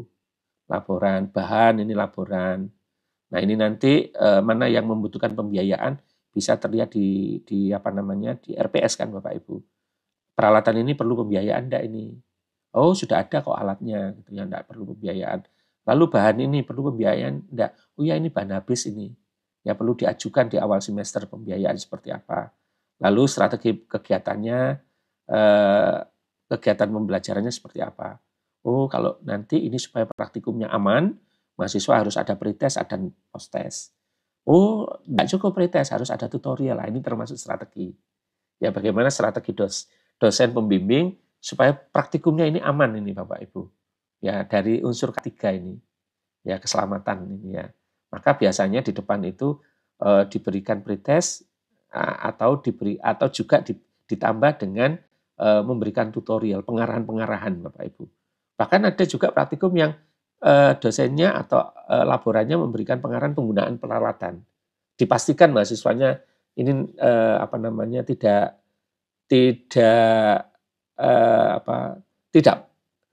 dipastikan mahasiswanya sudah paham ya tentang peralatan ini. Maka laborannya menjelaskan ini peralatan ini untuk ini, fungsinya ini, cara menggunanya gini secara sekilas. Karena dosen pembina praktikumnya dan kepala laboratoriumnya menginginkan nanti semua praktikum aman. Ya, dari bahaya listrik, dari bahaya bahan beracun dan lain-lain tadi ya. Nah, itu Bapak Ibu. Lalu keselamatan kerja juga demikian. Lalu persiapan tentang prosedur. Prosedur ini sebaiknya tidak hanya dituliskan di modul praktikum saja, tapi sebelum modul itu diimplementasi, disimulasikan Bapak Ibu. Ya, disimulasikan. Perlu waktu berapa lama? Ya, nanti kira-kira kalau prosedur ini dijalankan, tingkat kesulitannya di mana? Diestimasi dari uji coba prosedur ini dan lain-lain ya Bapak Ibu. Persiapan kegiatan di lab ya. Nah, ini semua perlu kehadiran dosen ini Bapak Ibu. Perlu dosen ini. Dosen pengampu praktikum ya. Praktikum karena sesuai dengan Permen 53 ini adalah tugasnya dosen begitu Bapak Ibu ya. Tugasnya dosen. Lalu pembina praktikum ya bisa dosen yang bersangkutan, bisa juga kalapnya di dalam persiapan itu mengingatkan mahasiswa tentang capaian pembelajaran. Ya, lalu tugas pendahuluan ini ya, tugas Anda adalah bla bla bla gitu ya.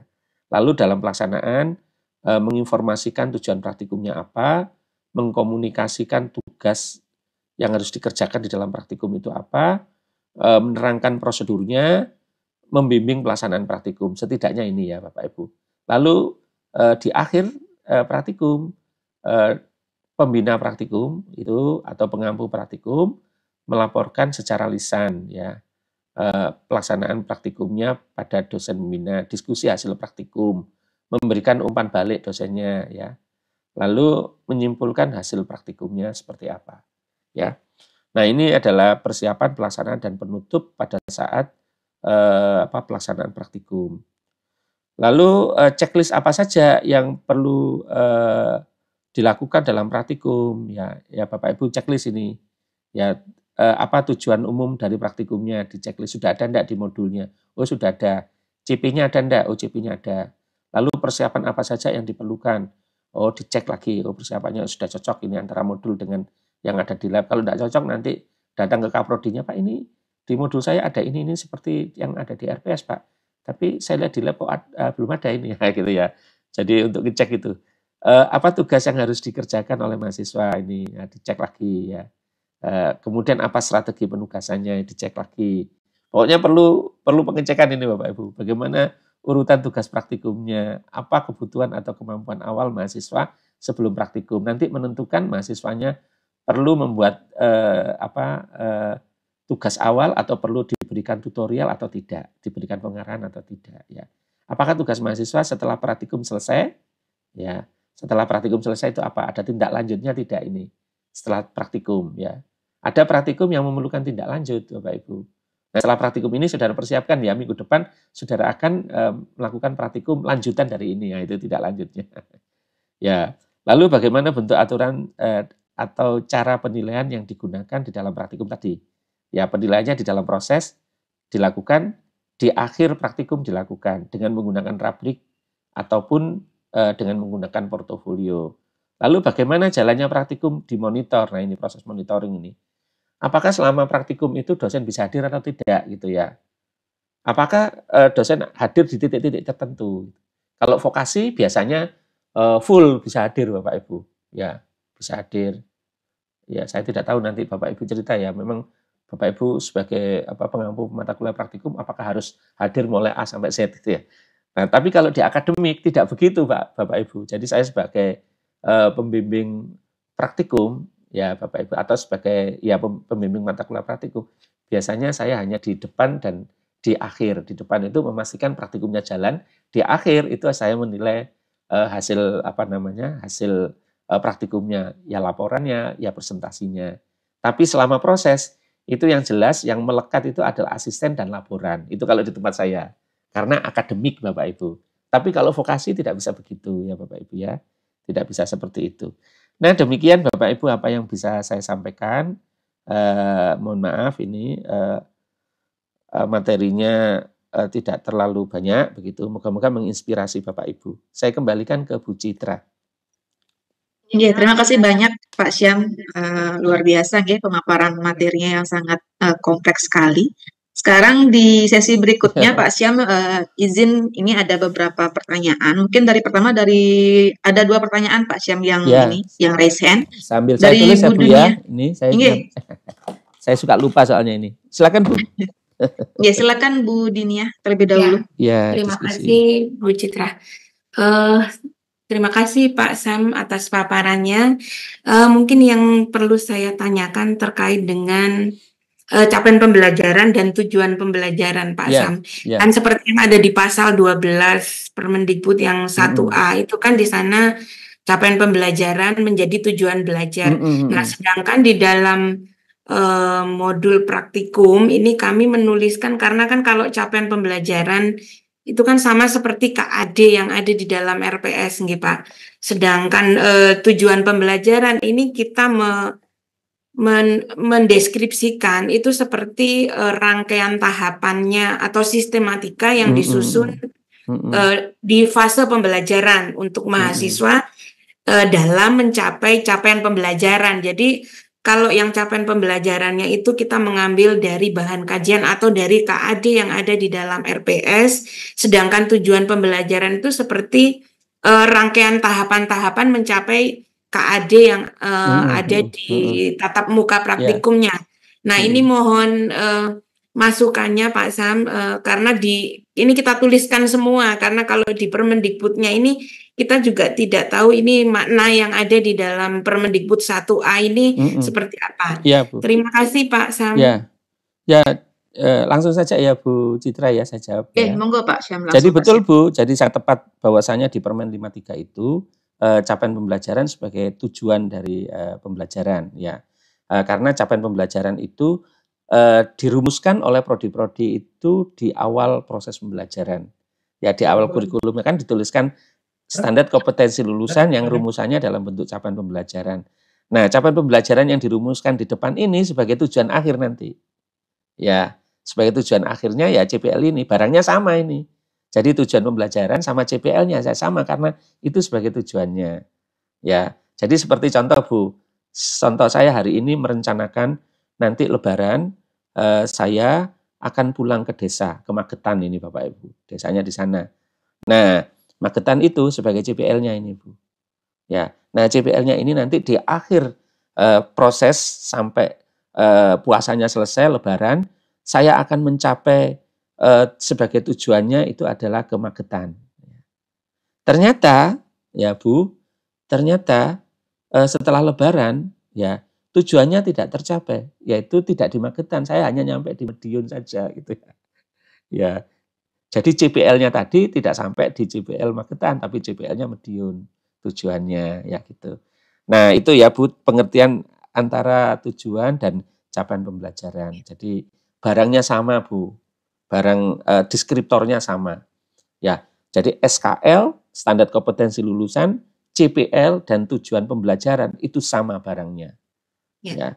Cuman terminologinya saja yang berbeda-beda. Kalau SKL itu standar kompetensi lulusan, itu Permen berbicara bahwasanya CPL ini ada kaitannya dengan Undang-Undang 1212. Karena di Undang-Undang 1212 itu menggunakan istilah SKL, standar kompetensi lulusan. Nah, sementara Bapak Ibu di Permen yang dulu sampai sekarang menggunakan istilah CPL, capaian pembelajaran lulusan, karena ini terjemahan dari learning outcome. Ya, kalau secara internasional, maka dari itu di Permen ini dihubungkan, Bu, SKL dengan CPL. Lalu banyak orang bertanya ini, loh, ini capaian pembelajaran kok dirumuskan di depan, gitu ya. Waktu Permen 3 ini, Bu. Waktu Permen 3 itu banyak bertanya, lah capaian pembelajaran kan mestinya ya di belakang kan, bukan di depan, gitu ya. Nah, oleh Permen 53 itu ditegaskan CPL yang dirumuskan di depan itu sebagai tujuan. Kalau panjenengan sampai tujuan, panjenengan akan dapat akreditasi unggul. Nah, gitu, Bu. Tapi kalau tidak sampai di tujuannya, di CPL-nya, akreditasinya akan berkurang, gitu ya. Tidak dapat unggul, gitu, tapi terakreditasi. Karena apa? Karena CPL sebagai tujuan itu adalah standar minimal, Bu. Di dalam Permen ini. Jadi CPL yang Bapak Ibu susun itu standar minimal. Dan kalau hanya itu yang dicapai, Bapak Ibu hanya terakreditasi saja. Belum unggul ini. Kalau nanti tujuannya bisa melampaui dari itu, maka Bapak Ibu bisa unggul karena CPL-nya sudah terlampaui, gitu ya, Bapak Ibu. Terlampaui, kira-kira begitulah, Bu. Nah, sekarang kita tarik ke modul praktikum ini, Ya, tentang tujuan praktikum dengan CPL. Nah, yang dijelaskan oleh Bu Dini tadi saya kira sangat baik tadi ya. Jadi kalau tujuan itu adalah merupakan tujuan dari kegiatan praktikum ini yang terdiri dari beberapa tahapan tadi. Tetapi tujuan ini nanti akhirnya harus sampai di CPL, gitu, Bu, ya. Ya, tujuan-tujuan ini harus sampai di CPL ini. Silakan dideskripsikan apa saja tujuannya. Tapi tujuan-tujuan yang ditulis ini nanti harus sampai ke CPL-nya. Nah, yang ditagih adalah CPL-nya, gitu ya, yang ditagih itu. Ya, kira-kira bisa ditangkap tidak, nggih, Bapak Ibu yang lain? Kalau Bu Dini, saya kira insya Allah bisa. Iya, berarti memang sebenarnya CPL itu di breakdown menjadi tujuan itu ya, Pak. Nanti ujungnya balik lagi ke CPL. Ya, tujuan itu adalah bagaimana kita mendeskripsikan sesuatu sehingga nanti ujungnya mencapai CPL, gitu ya, Bu, ya. Terima kasih, Pak Sam. Sama-sama, Bu Dini. Ini ada pertanyaan kedua, Pak Syam, dari Bu Salis. Silakan, Bu Salis. Ya, silakan, Bu Salis. Terima kasih, Bu Citra. Ya. Terima kasih Pak Syam atas pemaparannya dan waktunya. Terima kasih sudah bertemu kembali. Saya ingin menanyakan terkait kategori tadi, Pak. Yang kategori ya, ada 5 kategori tadi ya, Bu, ya. 0 sampai 4G. Nah, itu apakah ada aturan penentuannya, misalnya disesuaikan dengan KAP-nya atau memang hanya tadi yang sempat Pak Sam sampaikan ini dosen yang menentukan ya sekarang level berapa. Kemudian itu diasumsikan misalnya dalam satu mata kuliah ada 5 modul praktikumnya gitu Pak G. Apakah itu harus dalam level yang sama atau boleh bertingkat sesuai tingkatannya di masing-masing modul begitu? Ya Bu, baik Bu. Ini sangat baik pertanyaannya sama dengan Bu Dini tadi. Untuk menentukan kategori itu tadi kan menggambarkan tingkat kesulitan praktikum gitu Bu. Kan ada penjelasannya, tingkat kesulitan praktikum itu dikategorikan mulai dari 0 sampai dengan 4 ini Bu ya. Nah, untuk lebih detail Ibu bisa membaca di modul praktikum yang ada di dalam pelatihan pekerti Bu, itu kalau detail. Tetapi saya simpulkan saja begini Bu. Jadi tingkat kesulitan itu mana kategori yang Ibu pakai ya, itu sekali lagi mengacu pada CPL-nya. Ya CPL-nya mau apa ini ya, mengacu ke situ. Kalau mau melakukan ini ya, ini pakai kategori yang mana ini? Ya. Tadi tujuannya ditetapkan ya. Lalu tadi bahan dan alat bisa kalau mau melakukan Ya, melakukan praktikum, melakukan mengerjakan prosedur pekerjaan tertentu sesuai dengan konsep teori yang ditetapkan. Ya, konsep teori yang ditetapkan itu adalah terkait dengan prosedur. Dia melakukan ini. Nah, ini dipilih mana yang cocok ini. Ya, tujuannya ditetapkan, alat bahannya ditetapkan, atau dia disuruh memilih sendiri. Metodenya ditetapkan atau tidak. Ini tergantung pada dosennya ya, Bu ya. Satu, tergantung CPL. Yang kedua adalah tergantung pada mata kuliah. Praktikum itu berada di semester berapa. Ya, nah itu nanti yang nakar dosennya ini. Kalau misalnya dari sekian item tadi dilepas, ya misalnya dilepas untuk pemilihan metodenya, metode yang dipakai dilepas, apakah ini cocok untuk mahasiswa semester 2? Nah, itu yang tahu kan dosennya ya, Bu. Ya, itu yang pertama. Yang kedua, apakah di dalam sebuah mata kuliah praktikum yang terdiri dari beberapa modul seperti contoh tadi, satu mata kuliah tapi ada 7 modul, Bu. Ya, 7 modul. Apakah ini bisa menggunakan kategori yang berbeda? Yes, bisa, Bu. Ya, bisa berbeda gitu ya.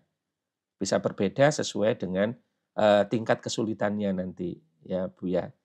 Tingkat kesulitan dari setiap modulnya. Pendek kata, yang bisa menakar ini dosennya. Ya, karena dosennya ini yang bertugas atau berkewajiban untuk mengembangkan desain pembelajaran, menyusun RPS, termasuk menyusun modulnya. Nah, dosen ini, Bu, bisa sendirian, ya, tapi bisa dalam tim. Ya, dalam tim dosen. Nah, kalau saya lebih cenderung dalam rangka mendesain ini sebaiknya dalam tim, supaya dapat masukan-masukan yang lebih komprehensif daripada sendirian. Walaupun kenyataannya, ya misalnya RPS sampai modul itu dibuat dalam tim, yang bekerja mungkin baru 1 orang gitu ya, dari 3 atau 4 orang gitu. Wis sing nom iki ae sing kono, jenengan sing nyusun gitu ya. Sing yang muda ndak berani nolak, Bu, dosen mudanya. Nggih, Pak, kula damelaken. Tapi yang muda bilang gini, nanti kalau sudah jadi mohon diberikan masukan nggih, Bapak Ibu. Oh ya, nanti saya masukkan, beres gitu ya, Bu ya. Nah, begitu sudah jadi, Bu. Lalu dosen muda ini datang ke seniornya, Pak niki modulnya sampun dados, Pak. Terus pun wonten masukan.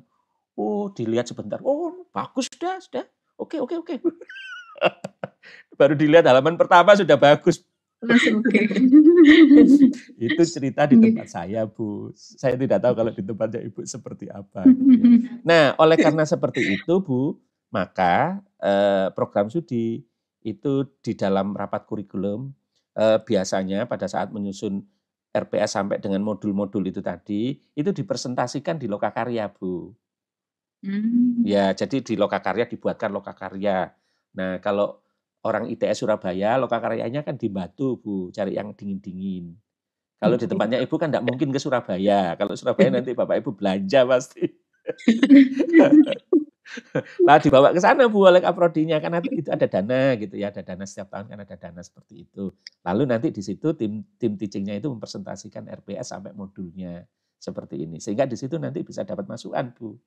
Ya, masukan sehingga nanti RPS sampai dengan modul itu adalah produk kolektif. Ya. Produk kolektif dari prodi itu lalu ditandatangani oleh pihak yang terkait, pengembangnya tanda tangan, dosen yang menyusun tadi tanda tangan, lalu pemeriksanya tanda tangan, lalu kaprodinya tanda tangan. Ya, diotorisasi begitu, Bu. Ya, sehingga nanti setiap semesternya ya sudah menggunakan RPS dan modul yang sudah disahkan ini sampai nanti ada evaluasi. Ya, evaluasi terjadi perubahan, ditandatangani lagi itu. Nah, kira-kira begitu ya, Bu. Jadi setiap modul praktikum berarti harus muncul levelnya ya, Pak ya? Ya. Tapi tidak perlu dipaksakan ya, Bu. Tidak perlu dipaksakan harus berbeda. Bisa saja sama kan, Bu? Iya. Ya, bisa saja tingkat kesulitannya sama. Ya, begitu, Bu. Ya. Terima kasih, Pak. Nggih, sama-sama, Bu. Terima kasih Bu Salis dan Pak Syam. Tadi saya mungkin menyambung sedikit dari Bu Salis ya, Pak Syam. Nggih, monggo, Bu. Berarti yang menentukan itu kan kita pakai kategorinya ya. Jadi mungkin saja di satu mata kuliah itu kategorinya sama semua gitu. Misalnya di kategori 0 semua itu berarti memungkinkan juga ya Pak Ya Syam ya. memungkinkan juga kalau di semester awal kan begitu. Yang tidak mungkin itu kalau satu mata kuliah kategorinya terlalu jauh, 0 dan 4 itu biasanya tidak mungkin. Paling kalau nanti menggunakan kategori yang berbeda dalam satu mata kuliah, ya paling tipis-tipis bedanya, ya 3, 2 atau 3, 4 gitu aja, Bu. Ya, tadi yang di kategori 1 ya Pak Syam ya, yang tadi yang hasil itu semuanya open. Given, Bu. Ya. Yang kategori 1 itu yang open ya Pak hasilnya. Yang open, yang kategori 0 yang semuanya given, Bu. Given. Ya, nah, kalau yang kategori 1 itu kan ada yang open di hasilnya. Berarti open itu kan dalam artian hasilnya apapun itu berarti benar gitu kan Pak. Bukan yang hasilnya berbeda tetapi ada yang benar ada yang salah. Kalau misalnya begitu benar salah itu tetap di given berarti Pak hasilnya Pak. Berarti, ya, jadi maksudnya kalau hasilnya itu open, itu pertama hasilnya berbeda, bisa berbeda gitu ya Bu ya. Nah, kalau hasilnya bisa berbeda, nanti mahasiswa diminta untuk memberikan ulasan terhadap perbedaan hasil itu. Ya. Ya, jadi mahasiswanya yang harus mempertanggungjawabkan ini. Mengapa kok hasilnya seperti ini? Nah, lalu temannya kok hasilnya seperti ini. Walaupun tidak bermaksud membandingkan ini mana yang benar, yang mana yang salah. Tetapi hasil itu akan digunakan oleh mahasiswa untuk berpikir pada level tingkat kritis, oh saya itu hasilnya kayak gini karena ini gitu ya. Yang mahasiswa yang lainnya ini gitu ya. Nah kalau nanti Ibu akan memutuskan ini yang benar, ini yang salah, sebaiknya menggunakan standar, Bu. Menggunakan rujukan, ya. Jadi hasilmu ini, oke, argumentasimu seperti itu sudah cocok dengan rujukan yang kita miliki. Nah, kalau hasilmu yang ini kayaknya berbeda ini dengan rujukan yang seperti ini, masih ada selisihnya, apa argumentasi yang kamu punyai gitu ya, Bu ya. Nah, supaya dia berpikir ini untuk melatih mahasiswa berpikir, ya seperti itu. Nah, itu Bu. Jadi kalau kita lihat ini Bu, per kategori itu makin ke bawah ya, itu makin open kan Bu ya. Makin open, makin banyak pilihan, makin banyak perbedaan hasilnya. Itu menunjukkan bahwasannya tingkat kemampuan mahasiswa itu makin meningkat ini Bu. Dituntut makin meningkatkan gitu. Tingkat kemandiriannya dituntut juga makin meningkat. Ya, dan seperti itu ya Bapak Ibu ya. Dan tingkat keberaniannya untuk menyampaikan pendapat sesuai dengan pengalaman yang dia dapatkan dalam praktikum, itu makin dituntut dia makin berani gitu ya. Nah, kira-kira begitu Bu, dari sisi kemandiriannya berarti Pak. Ya, oleh karena itu nanti diikuti Bu, kategori itu bisa mengikuti semesternya itu Bu. Di semester mana nanti kita mainkan kategori ini gitu ya Bu ya. Kira-kira seperti itu Bu Citra. Terima kasih banyak Pak Syam. Ada lagi mungkin Bapak Ibu yang lain, saya masih persilakan, masih ada mungkin sekitar 1 pertanyaan terakhir mungkin Pak Syam ya. Sebelum siap, Bu, kita Citra. akhiri di jam 12 siang. Ya, Bu. Ada lagi mungkin Bapak Ibu yang lain? Ada yang ingin ditanyakan? Di sini juga kami mengundang DTT Pak Syam. Jadi ada dosen tidak tetap kami undang juga untuk mendapatkan informasi juga terkait dengan penyusunan modul ini. Ya. Acaranya lanjut sampai sore ya Bu ya? Iya, betul. Wah, luar biasa ini. Mungkin kalau belum ada, mungkin saya bertanya sedikit Pak Syam, boleh Pak Syam? Ya silakan Bu Citra, ya silakan. Tapi jangan sulit-sulit ya Bu ya. Kenapa Bu? Jangan sulit-sulit. Enggak. Ini Pak Syam ya, tadi Bu Citra, kan silakan. Yang ini di pengkategorian waktu untuk penilaian, indikator penilaian itu Pak Syam. Ya. Ada yang kemampuan komunikasi gitu kan Pak Syam ya. Salah satu indikator penilaiannya itu di contohnya Pak Syam itu adalah misalnya presentasi gitu. Nah, misalnya praktikum saya misalnya Pak Syam ya, saya mengajar beberapa mata kuliah yang ada praktikumnya. Misalnya di matematika asuransi gitu Pak Syam. Itu kan menghitung gitu. Itu tidak ada presentasi, itu mengerjakan juga secara individu gitu.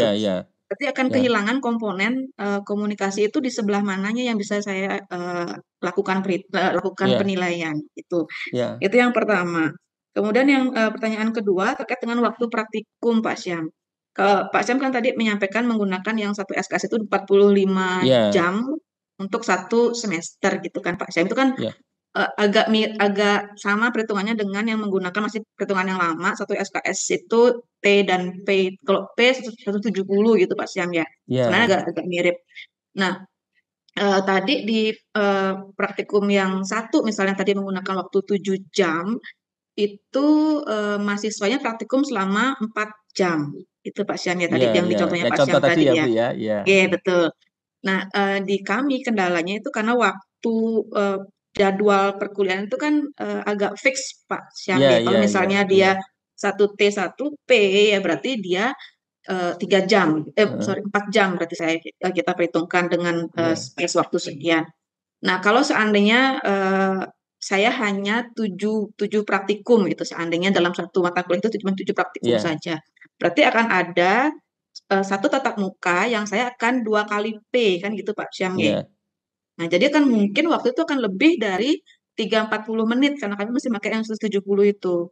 iya. 340 itu berarti kan tidak murni saya full untuk praktikum saja, tapi juga bisa dihitung dari yang persiapan Iya, iya, iya. sampai buat laporan begitukah atau memang Iya, yang memang iya. harus full saya praktikum 3-40 menit Iya, iya, begitu. Bu. Ya, baik, Bu.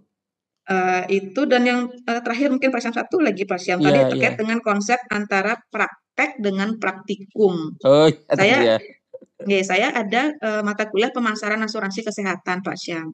Itu saya praktikum memang project base itu nanti endingnya di akhir kuliah itu mahasiswa itu bisa membuat media edukasi terkait dengan asuransi kesehatan itu BPJS kesehatan gitu. Iya, iya. Itu project base-nya. Tapi di ujian praktikum saya meminta adik-adik mahasiswa ini untuk langsung terjun ke lapangan di CFD, dia memasarkan produk JKN itu menggunakan media yang dia buat gitu.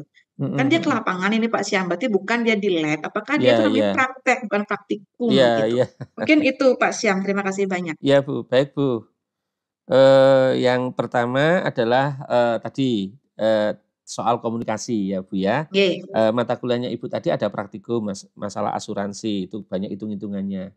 Nah, Ye. pertanyaannya dari hitung-hitungan itu apakah hanya untuk dirinya sendiri ataukah juga nanti untuk orang lain? Kalau yang matematika asuransi itu ya dia menghitung premi, tapi dia belajar menghitung premi gitu Pak Syam. Iya, Dia jadi hasil hitungan itu hanya untuk dirinya sendiri atau nanti dikomunikasikan ke orang lain? ke orang lain. Nah, ya, dan komunikasi itu yang Ibu ajarkan nanti. Ya, Oh, misalnya dikomunikasikan dengan atasannya, dikomunikasikan dengan koleganya. Ya, bagaimana ini kaidah-kaidah dan konsep-konsep mengkomunikasikan hasil pekerjaan dengan kolega dan dengan atasannya. Ya, tidak harus dalam presentasi seperti tadi kan, Bu. Ya, ye, tidak ye, harus betul. seperti itu.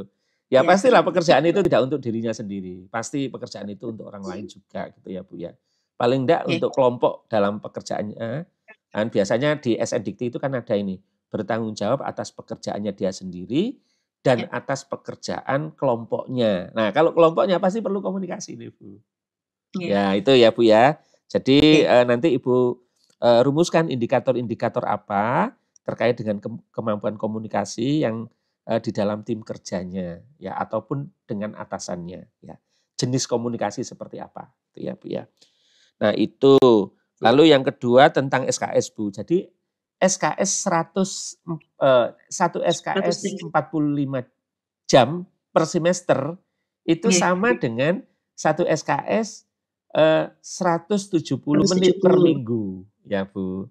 Jadi 1 SKS sama dengan 170 menit dikalikan 16 minggu itu ketemunya 45 jam, Bu. Ya. Ya, ketemunya 45 jam. Cuman di permen yang baru ini tidak dirinci. Tidak dirinci karena silakan 45 jam itu diatur sendiri. Bisa saja 45 jam itu tidak 16 minggu kan?